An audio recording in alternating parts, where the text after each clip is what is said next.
In today's topic, we are going to learn present perfect tense. But before we proceed with present perfect tense, always when you construct a meaningful sentence in Swahili, you have always to consider three things. That is subjective prefix, which I wrote them here, tense, and verb. If you have only three things, then you will make always a perfect Swahili sentence. Let us have a look on today's topic, which is present perfect tense. And I'll give you also some tips on how to make a sentence in present perfect tense. If you're new here, my name is Abraham. Welcome so much into my Swahili channel. If you haven't subscribed to my YouTube channel, make sure you do that because I'm uploading here new video every week. Let us start. We will start with subjective prefixes. Subjective prefixes that we use them in Swahili, we use ni for I, we use u for you, we use a for he or she, we use tu for we use for you but plural, and we use they for wa. And of course, because we are discussing about present perfect tense, we will use me. And here also are the verbs, Swahili verbs, that we will use them today to appreciate our present perfect tense.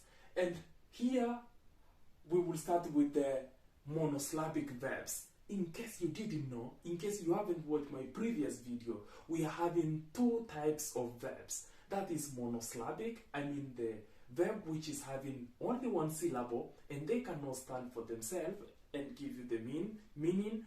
Therefore, they have to be always accompanied with infinitive of Swahili verb, which is ku.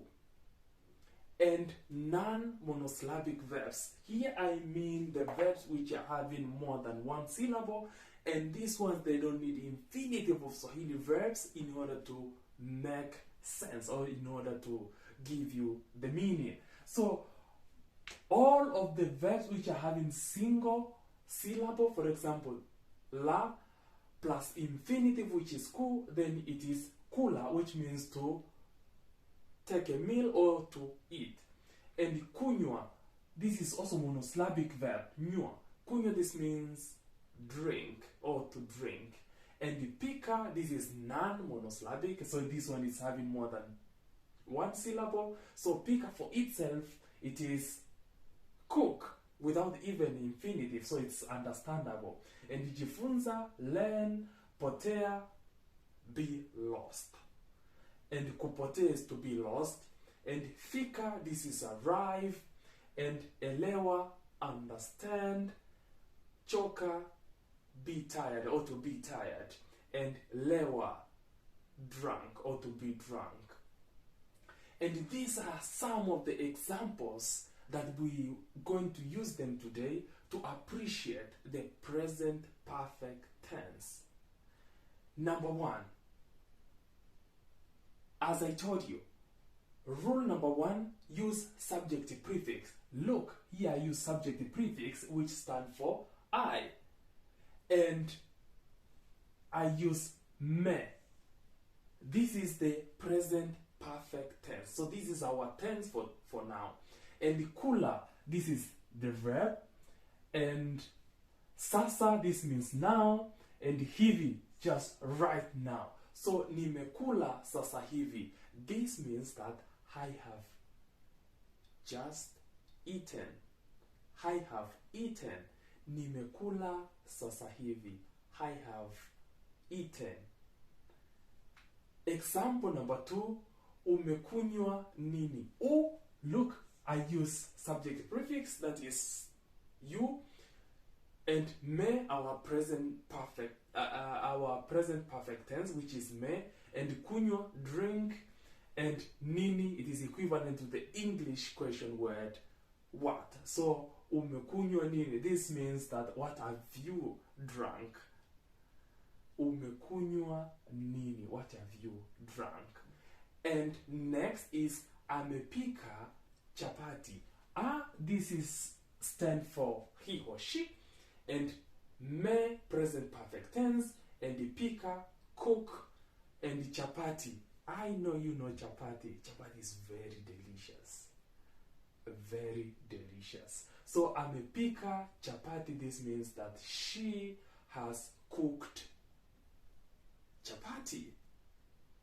Well, and next is tumejifunza Kiswahili. Tu stand for we, I mean me and you, and me, have, and jifunza, this is learn or study, and the Kiswahili, the language that we are learning now. So tumejifunza Kiswahili, this means that we have learned Swahili. And next is mmepotea. Mmepotea. Stand for you, but plural, and me, have, or has, and potea, this is be lost. So mmepotea, that means that you have lost, or you are all lost, or you all have lost. And wamefika salama, this is our next example. Wamefika, this subjective prefix that stands for they, and may, have, and fika, arrive. So they have arrived safe. Wamefika salama, they have arrived safe. But also, the present perfect tense me, it is also so much common used with the verbs which are telling the state of being. For example, ni me choka. Choka is to be tired. But look here in our sentence that I am tired, you don't have the word have or has. But still in Swahili, it's very common that you use present perfect tense, which is me, with all the verbs which are telling the state of being.